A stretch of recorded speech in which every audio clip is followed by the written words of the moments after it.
ចាជំរាបសួរបងប្អូនទាំងអស់គ្នាថ្ងៃនេះអ្នកគ្រូនឹងមកបង្រៀនគណិតវិទ្យាថ្នាក់ទី5ទំព័រទី16អញ្ចឹងចាំអ្នកគ្រូដាក់ឲ្យមើលចាបងប្អូនឃើញនៅចំណោទទី1ណាមានគេនិយាយថាយើងអានប្រធានគេនិយាយថាឃ្លាំងមួយមានអំបិល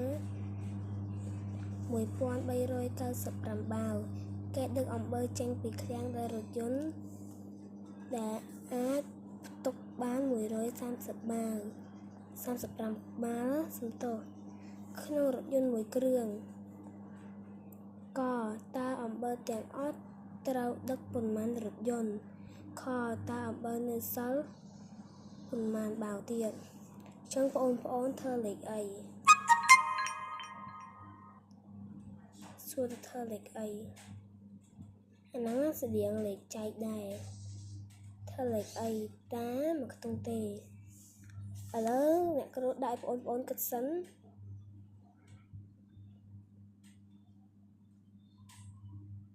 ចាអ្នកគ្រូប្រហែលបងប្អូនគិតត្រូវហើយគឺធ្វើលេខចែកយើងយក1395បាវយកទៅចែក135បាវចឹងយើងចែកហើយយើងយកចម្លើយចែកមិញយើងយកមកដាក់ចូលក្នុងកន្លែងកនេះយើងដាក់ចម្លើយថាយើងដាក់ឆ្លើយថាដាក់ថាអំបិលទាំងអស់ត្រូវដឹកបានយើងចែកមើលឃើញបានតែបើអ្នកគ្រូតាមគិតគឺចែកទៅឃើញ10ចេញដាក់អំបិលទាំងអស់ត្រូវដឹក10រថយន្តអានឹងចម្លើយឆ្លើយថាហើយអំបិលដែលនៅសល់សំណល់លេខចែកនេះតែបងប្អូនឃើញលេខសំណល់មកអ្នកគ្រូឃើញ45ណាយើងដាក់ថាអំបិលនៅសល់45បាវចឹងយើងត្រូវរកអីគេ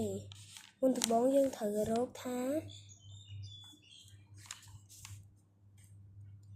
គេដឹកអំបិលចេញពីឃ្លាំងដែលរថយន្តអាចផ្ទុកបាន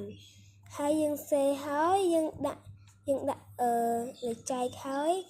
បានយើងសេអំពីហ្នឹងអញ្ចឹងអ្នកគ្រូសូមជម្រាបលាបាយ